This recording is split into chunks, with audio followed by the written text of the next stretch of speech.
Converted Hindu या फिर मुस्लिम, सच क्या है? करोड़ों रुपए के मालिक वक्फ बोर्ड का सच क्या है? हिंदू राष्ट्र में वक्फ करने का सच क्या है? देखिए सिर्फ धर्म ज्ञान पर। हमसे सोशल मीडिया के जरिए भी और जहां जहां मैं जा रहा हूं, एक बहुत स्पेसिफिक क्वेश्चन ये लोग पूछ रहे हैं कि क्या, चाहे वो मुगल काल में हो या बाबर एरा या औरंगजेब का टाइम में, क्या उनको अधिकार था कि जो भारत में आए थे और वो भारत की जमीन लेके किसी को दे सकते थे? अगर इसको इस्लाम के नजरिए से देखें तो क्या जायज है ये या नाजायज है? देखिए, दो तरीके से इसको देख सकते हैं। एक तो आप आक्रमणकारी हैं, आपने कब्जा कर लिया, आप शासन में आ गए, सत्ता आपके हाथ में है, आप जो चाहे करेंगे, आपकी फौज है, तलवार के दम पे, फौज के दम पे कोई पूछने वाला नहीं है। तो आपके जब तक आप हैं तब तक वो चलेगा। मगर कुरान के हिसाब से, इस्लाम के हिसाब से अगर आप देखेंगे तो आप अपनी संपत्ति पे कर सकते हैं। आप बाहर से आए आक्रमण करके और दूसरे देश की जमीन पे कब्जा कर लिए, उस पे आप ठीक है, उसका इस्तेमाल जो चाहे करिए तब तक, मगर वक्फ नहीं हो सकता उसका, क्योंकि आपने जायज तरीके से नहीं लिया, नहीं है उसको, आपने परिश्रम से अर्जित नहीं किया है और किसी ने आपको डोनेट भी नहीं किया। तो मतलब ये जो आए थे यहाँ पे, वो अगर मंगोल से आए, जहां से आए, वो अपने गांव में, अपने क्षेत्र में जो उनको वक्फ करना है करे, लेकिन भारत की जमीन को वक्फ नहीं कर सकते। आप वक्फ क्या कर देंगे? आप करने को करते, जो चाहे नाम देते रहिए उसको, ग्रांट कर दिया आपने उसको, ग्रांट कहिए, वक्फ कहिए, जो चाहे कहिए, मगर कुरान इस्लाम के हिसाब से वो वक्फ नहीं हो सकता। एक तो ये हो गया सर जो बाहर से आए, दूसरा जो नवाब यहीं के थे और बाद में उनको कुछ जमींदारी दे दी गई, 20 गांव, 50 गांव, 30 गांव, ऐसे जगह जगह दी गई, उनको क्या अधिकार था वक्फ करने? वो तो खुद ही अपना ग्रांट पर है या उनके नुमाइंदे हैं। जैसे बंगाल का गवर्नर जो है वो बादशाह का नुमाइंदा है, ठीक है। तो जो भी काम कर रहा है बादशाह के नाम पे कर रहा है, बादशाह के नाम पे कर रहा है। और जो नवाब जिसको ग्रांट मिली है, क्योंकि उस जमाने में था क्या कि जो मुगल लोग थे वो तमाम नवाब पैदा करते थे और तमाम ऐसे मनसबदार पैदा करते थे जो कि जंग के समय पर अपनी फौज को उनको सुपुर्द करते थे, तब तक अपने रखते थे वो। तो इसका मतलब ये हुआ है सर कि दो कंडीशन हो गई, एक तो अपनी पुश्तैनी जमीन हो या अपनी कमाई हुई जमीन हो, दूसरा वो जमीन जायज तरीके से कमाई हो, मतलब किसी को किडनैप करके अपने नाम पे रजिस्ट्री की जमीन करा लिया तो वो भी वक्फ नहीं कर सकते, जायज तरीके से, नाजायज तरीके से नहीं, किसी का मर्डर करके, किसी की हत्या करके या तलवार के दम पे छीन लिया, छीन के फिर कह रहे हैं हम तो वक्फ कर रहे हैं, वो नहीं हो सकता। तो एक तरीके से फिर ये जो सिस्टम चल रहा है, जिसको लोग बार बार चिल्ला रहे हैं, जेपीसी में देखा मैं बहुत सारी आवाजें उठ रही हैं, इसका मतलब ये फिर तो ये जो पूरा प्रोसेस है, अब ये अनकुरानिक है और अन इस्लामिक हो गया फिर तो पूरा।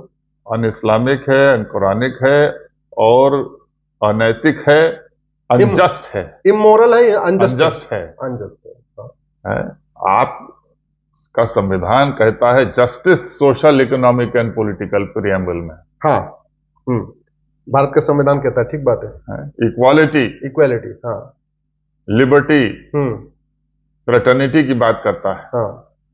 वो ये कैसी फ्रेटर्निटी होगी कि हम साहब 50 साल से उस जमीन को जोत रहे हैं, बो रहे हैं, हमने वहां पर गांव में मंदिर बना रखा है, आपका वक्फ बोर्ड अचानक उठता है सो करके, हमने कुछ सर्वे कर लिया और ये निजाम हमको दे गए थे ग्रांट में, ये वक्त है, ये वक्त बना जाए। नहीं, एक का तो बड़ा इंटरेस्टिंग आया, उसने बताया कि यहाँ बकरी चरती थी, इसलिए वो गांव वहां बकरी चरती थी नवाब साहब की, इसलिए वो जमीन वक्फ की है। नहीं तो है क्या, आपने वक्फ की डेफिनेशन को, परिभाषा को इतना आप लचर करके वृहत करते चले गए कि आपने उसमें कहा वक्फ बाय यूजर भी होगा। कोई दस्तावेज नहीं है वक्फ का, ये 1995 में। हाँ।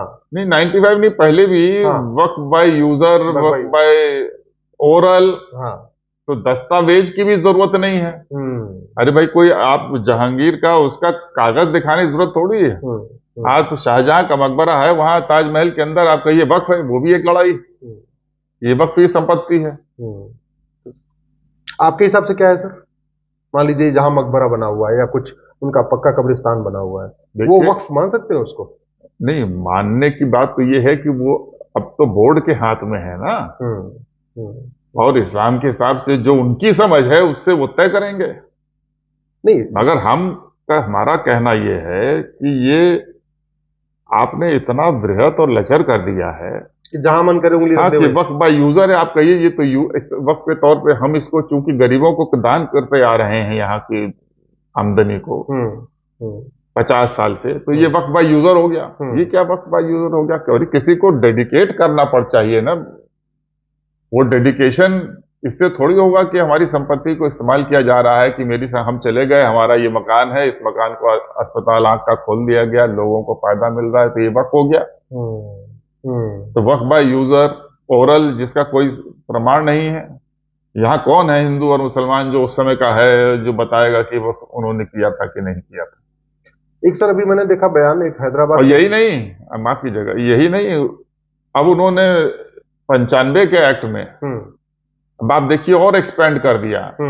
जो शामिलात पट्टी है, शामिलात दे है, ये पंजाब और इस तरफ के इलाके में बहुत होता है कि जो, और बाकी जगह भी जिसको हम कॉमन लैंड बोलते हैं, जहां सारे गांव की भेड़ बकरी चरेगी या आप समान रूप से बंजर किसी काम जमीन, के लिए खेल का इस्तेमाल मैदान, करेंगे, ऊसर जमीन, खेल के लिए इस्तेमाल करेंगे, जनवास वगैरह, शादी विवाह जहां बारात रुकती है। हाँ, सो वो भी उसको जोड़ दिया क्लॉज,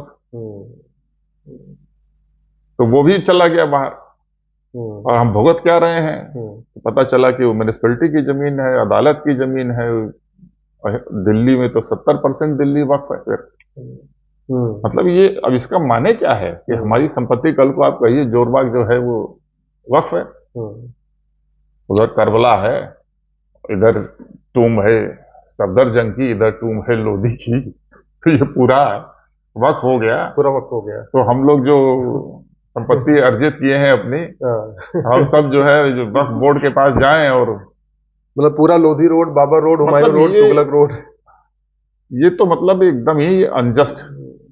तो सर इस कानून में आपके हिसाब से फिर क्या क्या बदलाव की जरूरत है आपको लगता है इस कानून के रखने की जरूरत है या कि इसको खत्म करेगा कि uniform charity code, uniform endowment code या यूनिफॉर्म प्रॉपर्टी कोड?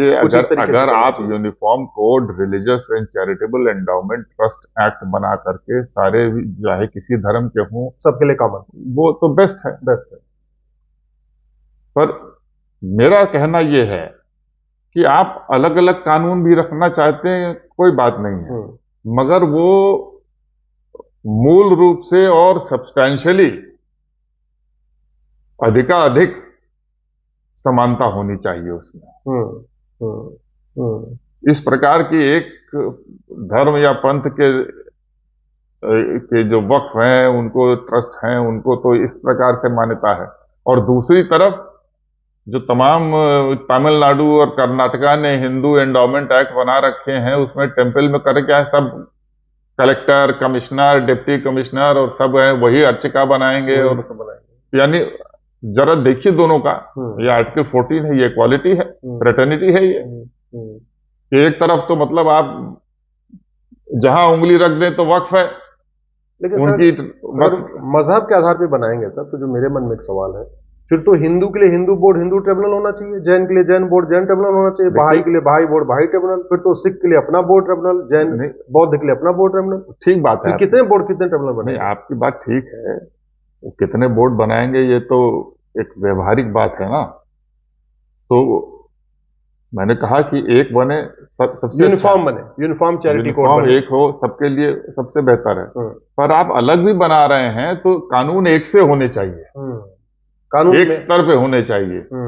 ये नहीं है कि हिंदुओं का ये है कि जहां पूरे तौर से जकड़े हुए हैं और यहाँ जो पूरी आजादी दे रखी, यहां तक कि जहां उंगली रख दे वो हमें, ये तो एकदम असमानता है, डिस्क्रिमिनेशन है, आर्टिकल 14 का क्लियर वायलेशन है इसमें, और धर्म के आधार पर वायलेशन है ये। मगर सबसे बड़ी चीज है कि ये जो आप बिल बना रखा है, जेपीसी के सामने है, ये सब संशोधन प्रक्रियात्मक है, प्रोसीजरल है। रेवेन्यू तय करेगा और वो तय करेंगे और सिविल कोर्ट करेगी, ये तो फोरम की बात है केवल।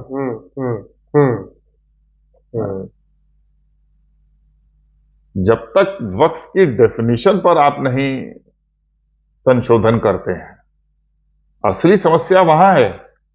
ये जो ग्रांट आपने रखा हुआ है वहां पर, जो बादशाहों की आज कोई हम हैं, हमने ग्रांट कर दी वो ठीक है, मगर जो मुगल बादशाह थे, जो सल्तनत के बादशाह थे, नवाब थे, और जो नवाब हैं, निजाम हैं, इनकी जमीन या जो मुगलों के गवर्नर थे, इन लोगों ने जो ग्रांट दिए हैं वो सॉवरेन ग्रांट है, और उनको एक प्राविधान इस एक्ट में होना चाहिए, बिल में, कि ये सब रद्द है, और फिर जमीन सरकार टेक ओवर कर ले।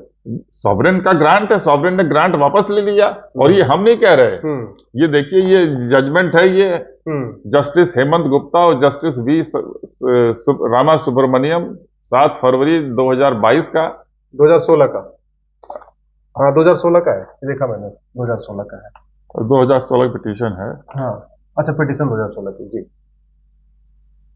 Judgement civil appeal 10,770 of 2016, state of Andhra versus AP state Waqf board, जिसपे उन्होंने कहा कि सॉवरेन जो है, जो आज का सॉवरेन है, यानी पार्लियामेंट, और वो उसको पुराने ग्रांट को खत्म कर सकती है। सॉवरेन ने दिया था तत्कालीन, और आज के सॉवरेन ने खत्म कर दिया। वो कह रहे हैं the sovereign who had the right to give jagir village for service had a right to take away that right as well, therefore the abolition of jagir by the regulation was absolute.